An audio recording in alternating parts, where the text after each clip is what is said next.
Yeah, it wears off very quickly.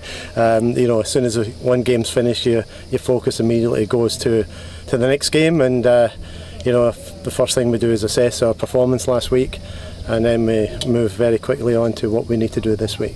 And we need to keep improving in most areas of the field most weeks. I think what we did at the weekend was more Orlando Pride-like. We had multiple goal scorers. We scored multiple goals. We still probably gave up too many opportunities, but they were mainly to Sam Kerr, who's very difficult to handle, to be honest. And I still think we can't. I felt the weekend's game was the first game of this season where I saw what I'd call the real Orlando Pride. The way we moved the ball, the chances we created, the cohesion in the team.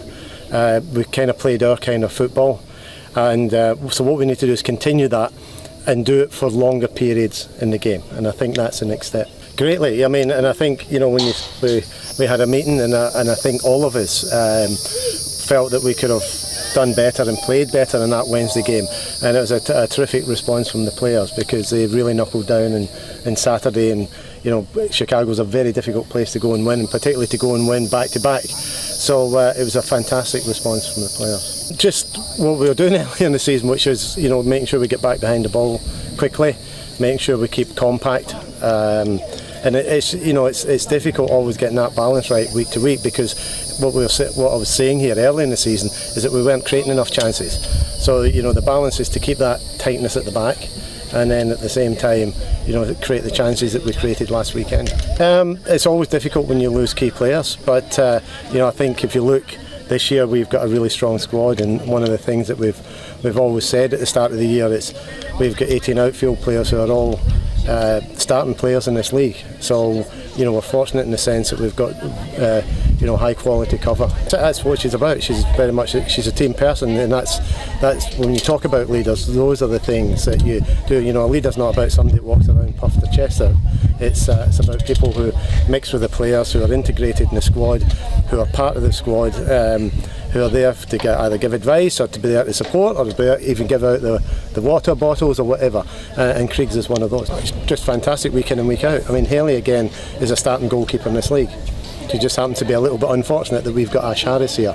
But there's probably, I would say, 4 or 5 teams in this league where Haley would be starting. In sense of captain, I hadn't even thought that far ahead. You're way ahead of me. Whoever, in terms of the person that goes out and tosses a coin.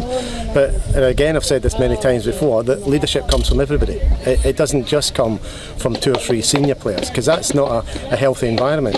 So we've got leaders in the club in all sorts of different ways, doing it in all sorts of different ways. And I can use Dani Weatherholt as a great example of that at the weekend, and day in and day out in this training environment, as I could with another half dozen players. So, as I say, I'm not sure at this moment who'll be walking out in front of the team with the armband, but what I'm very confident in is that we've got a group of players here who all lead in their own different way. I don't think it's necessarily changed. I think what we've seen is a continued growth as a player, and that's one big advantage of a professional league, is that we got Dani as our 31st pick in the draft 2.5 years ago, and her development through those 2.5 years has been very, very significant, and she's taken another big step this year.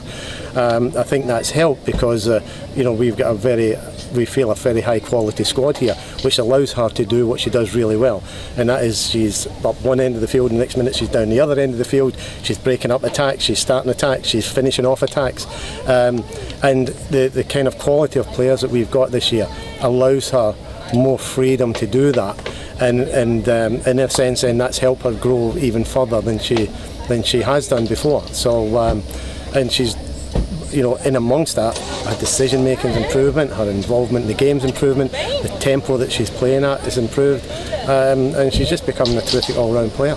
Become extremely high maintenance. She's there and can stroll about, and I've scored 2 goals. So, like Sid from day one puts in a great shift at training, great shift in the game. She's always been a handful to play against. The thing that was frustrating her obviously is she hadn't scored the goal, but she was doing all the other stuff that we wanted her to do. Now that she's made that breakthrough, I think you'll see her, even more confident, even more of a handful, and even more dominant. Very close. I mean, you see her; she's virtually in every part of training now.